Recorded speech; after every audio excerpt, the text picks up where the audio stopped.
आणि यानंतर थेट जाणार आहोत जे.पी. नड्डा यांची पत्रकार परिषद सुरू आहे. थेट जाऊयात पत्रकार परिषदेत. विषय पर पार्टी के विशेष प्रकाशन पार्टी की तरफ से किया गया है, जो प्रधानमंत्री नरेंद्र मोदी जी के 1 वर्ष के कार्यकाल की उपलब्धि के अवसर पर ये विशेषांक निकाला गया है। धन्यवाद माननीय राष्ट्रीय अध्यक्ष जी।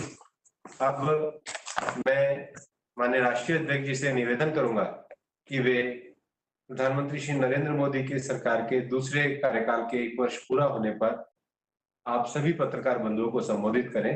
माननीय जगत प्रकाश नड्डा जी। नमस्कार। हम सब जानते हैं कि आज वर्चुअल प्रेस कॉन्फ्रेंस के माध्यम से आप सबसे मिलने का मुझे सौभाग्य मिल रहा है। मैं चाहता तो ये था कि आपके साथ पार्टी कार्यालय में मिलकर के प्रेस कॉन्फ्रेंस करता और 1 साल के किए गए कार्यों के बारे में चर्चा करता, लेकिन हम सबको मालूम है कि हम सब लोग कोरोना वायरस के साए में अपने दैनंदिन कार्य को चला रहे हैं और डिजिटल वर्ल्ड का सहारा लेते हुए, डिजिटल टूल्स का सहारा लेते हुए इस वर्चुअल प्रेस कॉन्फ्रेंस में हम सब लोग शामिल हुए। एक बार पुनः आप सबका इस प्रेस कॉन्फ्रेंस में आने पर स्वागत करता हूं मैं।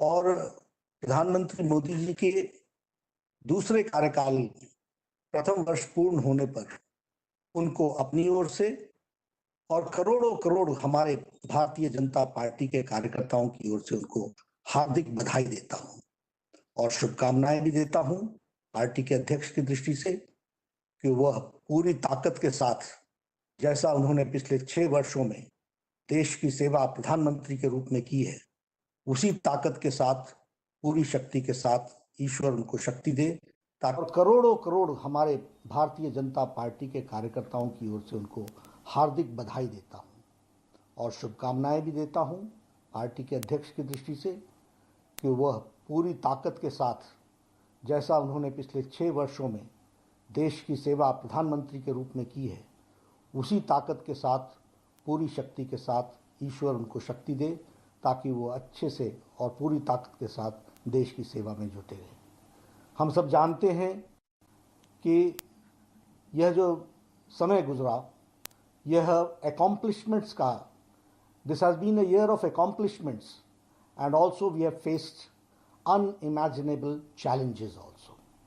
और प्रधानमंत्री जी ने बखूबी सारी चीज़ों को फ्रंट से लीड करके देश को एक दृष्टि दी और देश की सेवा में कोरोना के वायरस के साए को भी ठीक तरीके से संभालने का काम किया है। ये सब हम लोग जानते हैं। हम यह भी जानते हैं कि मोदी जी के नेतृत्व में 6 साल में भारत स्वावलंबी हुआ, आत्मनिर्भर भारत और आत्मसम्मान के साथ भारत की छवि दुनिया में बनी है। यह मोदी जी के नेतृत्व के कारण हुआ है। हम यह भी जानते हैं कि पिछले 6 वर्षों में जो 7 दशक का गैप था, उस गैप को 6 सालों में पूरा करने का प्रयास हुआ है। पहले अगर हम देखें और हम इस बात को समझें कि पहले कार्यकाल में मोदी जी ने जहां इंफ्रास्ट्रक्चर पर काम किया और इंफ्रास्ट्रक्चर के साथ साथ लॉन्ग अवेटेड रिफॉर्म्स किए, वही तीव्र गति से दूसरे कार्यकाल में प्रथम वर्ष में तीव्र गति से बोल्ड डिसीशंस भारत की एकता और अखंडता के लिए, और उसी तरीके से सोशल जस्टिस, उसी तरीके से इकोनॉमिक जस्टिस और उसी तरीके से हार्ड डिसीशंस लेते हुए देश के आम व्यक्ति को, गरीब व्यक्ति को लाभ पहुंच सके, इसके प्रयोजन, इसके आयोजन प्रधानमंत्री मोदी जी ने 1 साल में किए हैं। This government has been responsive, this government has been receptive and this government has the capacity to take decisions. ये सब हम लोगों ने देखा है। आज हम जब 1 साल पूरा कर रहे हैं तो हम ही नहीं, सारा विश्व कोरोना के साए में जी रहा है। और यह स्थिति कोरोना की दृष्टि से देखी जाए तो हम ये कह सकते हैं कि अन्य देशों के मुकाबले भारत ने मोदी जी के नेतृत्व में कोरोना की लड़ाई एक इस तरीके से लड़ी जिसमें भारत की स्थिति संभली हुई रही और बहुत हद तक उसको संभाल के रखा गया है। प्रधानमंत्री मोदी जी ने कोरोना की लड़ाई में जन भागीदारी जन सहयोग, सबको साथ लेकर के चलना और उसके साथ साथ टाइमली एंड बोल्ड डिसीजंस लेना, ये मोदी जी की खासियत रही है।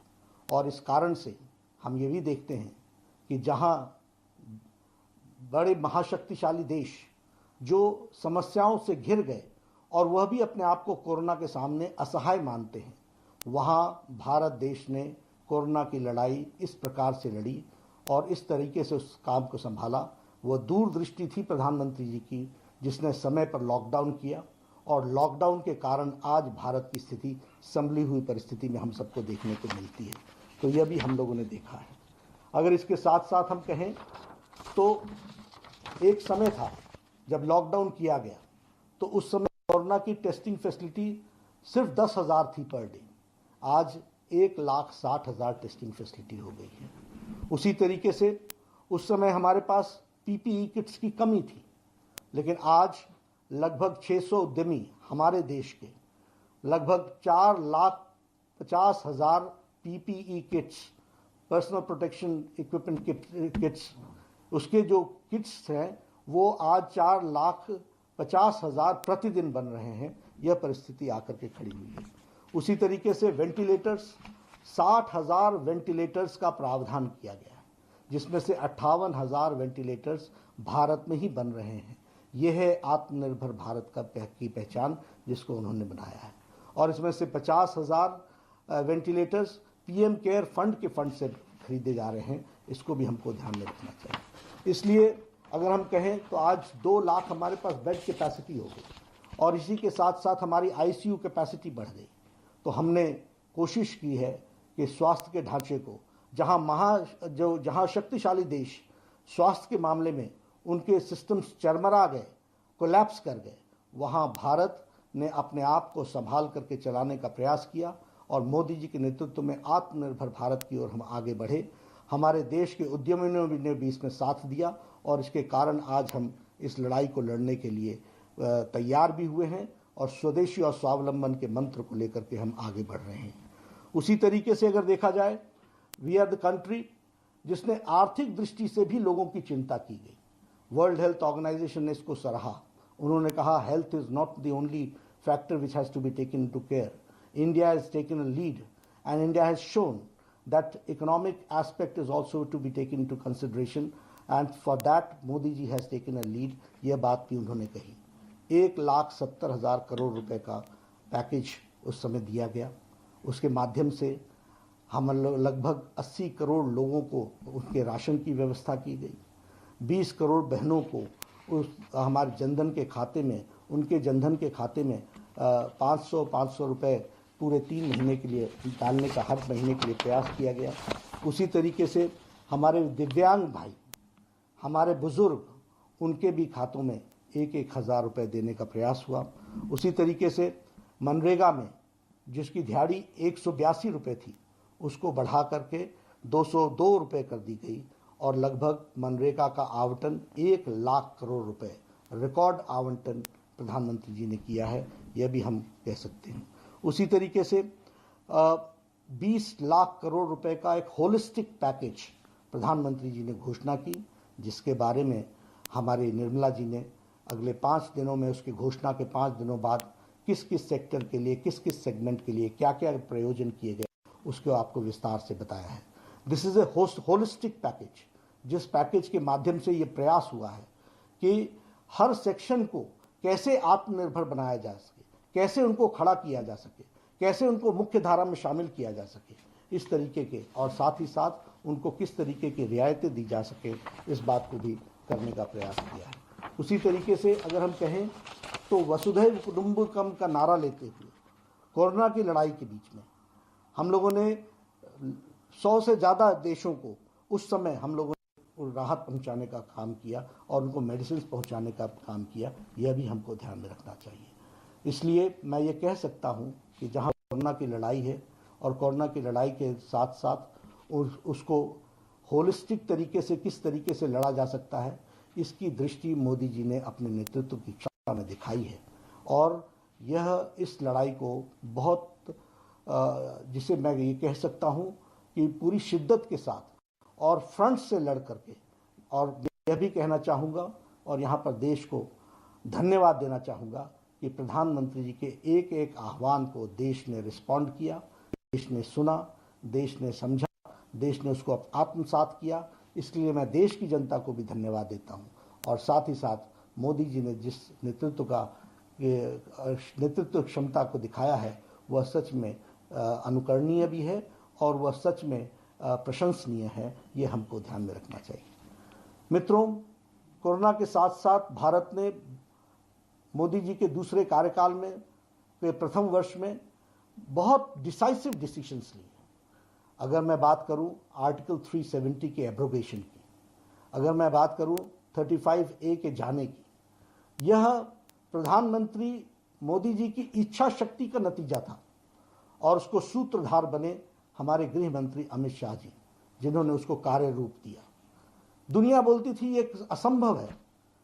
हम लोग बहुत समय से कहते थे एक देश में एक निशान, एक विधान, एक प्रधान, एक संविधान, लेकिन ये बचपन से कहते हुए हम जानते थे इसको करना बहुत कठिन कार्य है, लेकिन मोदी जी की इच्छा शक्ति ने इसको पूरा किया और धारा 370 को समाप्त करके, एब्रोगेट करके जम्मू कश्मीर की जनता जो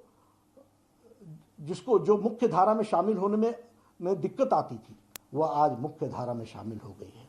वहाँ की महिलाओं के जो भारत के कानून नहीं लगते थे और उनको प्रोटेक्शन नहीं मिलती थी, आज उनको वो प्रोटेक्शन मिल रहा है। हमारे दलित भाई जिनके साथ अन्याय हो रहा था, वर्षों से अन्याय हो रहा था, उनको आज न्याय मिल रहा है। हमारे पाकिस्तान से आए हुए हमारे रेफ्यूजी भाई जो जम्मू कश्मीर में बस गए, उनको न्याय नहीं मिल रहा था, उनको आज न्याय मिल रहा है। उसी तरीके से हमारे प्रॉपर्टी राइट्स जो महिलाओं की थी, वह उनको नहीं मिलती थी, वह आज उनको मिल रही है।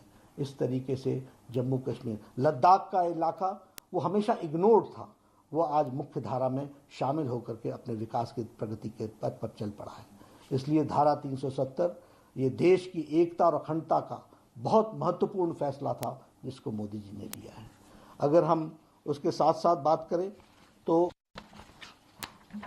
हमारे CAA का, सिटीजन्स अमेंडमेंट एक्ट, वर्षों से बात चली आ रही थी कि हमारे अफगानिस्तान से, हमारे बांग्लादेश से, हमारे पाकिस्तान से जो बेचारे आए हैं, रिलीजियसली परसिक्यूटेड हैं, उनको यहाँ पर भारत में स्थान मिलना चाहिए, लेकिन ये काम नहीं हो पा रहा था। प्रधानमंत्री मोदी जी ने फैसला लिया और इस फैसले के कारण आज CAA, सिटीजन्स अमेंडमेंट एक्ट लागू हुआ और उनको मुख्य धारा में शामिल होने का मौका मिला, उनको सिटीजनशिप राइट्स मिले। ये हम ध्यान में है।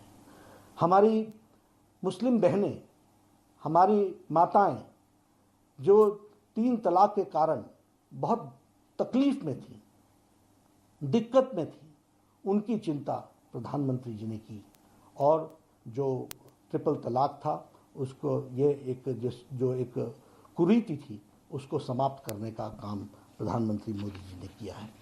उसी तरीके से टेररिज्म से लड़ने के लिए देश में UAPA, unlawful activities prevention act के तहत टेररिस्ट को टेररिस्ट घोषित करना, उसके खिलाफ एक्शन लेना, यह काम भी प्रधानमंत्री जी ने बखूबी कानून में परिवर्तन ला करके किया। NIA की, इन्वेस्टिगेशन एजेंसी की दायरे को बढ़ाया और उस दायरे को बढ़ाने के साथ साथ विदेशों में भी अगर ऐसी एक्टिविटी होती है तो उनको भारत के कानून के दायरे में ला करके उनके खिलाफ एक्शन हो, इस बात का भी प्रयास हुआ है। उसी तरीके से एक बहुत जिसको कहते हैं बोल्ड डिसीजन पॉक्सो का लिया गया, protection of children from sexual offence, उसमें डेथ पेनल्टी का काम किया गया, तय किया गया कि यदि कोई बच्चे के साथ दुष्कर्म करता है तो उसको डेथ पेनल्टी होगी। इस तरीके का कार्य को आगे बढ़ाया गया। यही नहीं, अगर हम बात करें इस छोटे से 1 साल के अंदर FDI के, सिविल एविएशन में FDI के परमिशन दी गई ताकि सिविल एविएशन की इंडस्ट्री आगे बढ़े और इस तरीके से देश की इकॉनमी को गति मिले। हम लोगों ने, मोदी जी ने कॉरपोरेट टैक्स को रिड्यूस किया। इस कॉरपोरेट टैक्स के रिडक्शन के कारण बहुत नीचे तक मार्केट में पैसा का सर्कुलेशन के माध्यम को आगे बढ़ाने का काम किया। उसी तरीके से बैंक्स मजबूती से आगे खड़े होकर के लोगों की सेवा में जुटे, इसलिए बैंक्स का मर्जर करके बैंक्स को मजबूत बनाया, उनकी लेंडिंग कैपेसिटी को मजबूत बनाया, एनपीओ को कम किया और लेंडिंग कैपेसिटी को आगे बढ़ाने का काम किया। अभी कोरोना के साए में ही एनबीएफसी लोन्स पर जो मॉरिटोरियम लगाया उससे भी लोगों को राहत मिली है। उसी तरीके से कंपनीज एक्ट में परिवर्तन किया गया। कंपनीज एक्ट के परिवर्तन के कारण आज कंपनी सुविधा के साथ और हिम्मत के साथ अपनी बिजनेस एक्टिविटी को आगे बढ़ा सकते हैं, तो इस बात को भी ध्यान में रख करके किया गया। इजी लोन अरेंजमेंट्स इसी 20 लाख पैकेज में भी किया गया है एमएसएमई सेक्टर के लिए। और हम जानते हैं कि त्रिपुरा में ब्रू रियांग की समस्या बहुत लंबे समय से चल रही थी, लेकिन उस समस्या का कोई समाधान नहीं हो पा रहा था।